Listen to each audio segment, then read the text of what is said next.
birthday, Mama! Happy birthday, Mama! Happy birthday! Happy birthday! Happy birthday, Mama! A day in my life as a working student and new rising content creator, it's me, Jella. Ngayong araw nga pala, yung tulong-tulong kami para sa paghahanda sa birthday ni Mama. Ako nga po pala naghiwa ng hotdog. Pagkatapos nga si Mama, pati yung kapatid ko nga pala yung naggawa ng lumpia. Kasama nga pala si Mama. Tapos itong isang kapatid ko nga siya pala yung nakatoka sa lamas. Syempre po, siya po yung sa mga masahog po, yun sa mga lulutuin. Basta yun na po yun. Ito nga po pala si Tito, siya nga po pala yung nakatoka para po sa pagluluto ng spaghetti.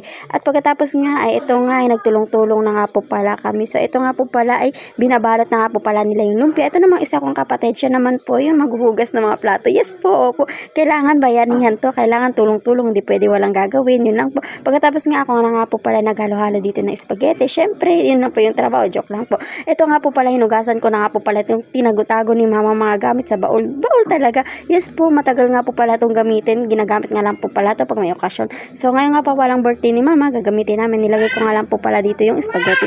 Pagkatapos nga ako na nga po pala nagluto ng lumpia dahil pagod na nga daw po pala sila. Nagpahinga na nga po pala sila. Tapos ako na nga po pala nagluto. Charis lang po. Si Tito nga po pala nagpatuloy ng pagluluto ng lumpia kasi nga po nagre-ready na nga po pala ako pagluluto ng gulaman. Yes po, opo. Ako nga po pala yung magluluto ng gulaman. Ito na nga po yung halo-halo nga po pala namin yung gulaman dito. Ganito nga pala po ang pagluluto ng gulaman.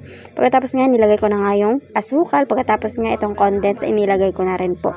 Yes po, yun lang po. Happy birthday po talaga Mama. Finally nakapaghanda kami. Hoping soon na pag naging successful na tayo ay marami-rami na po pala ito.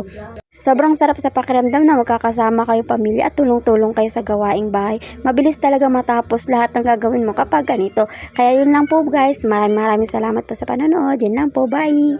Good night and sweet dreams po sa inyong lahat.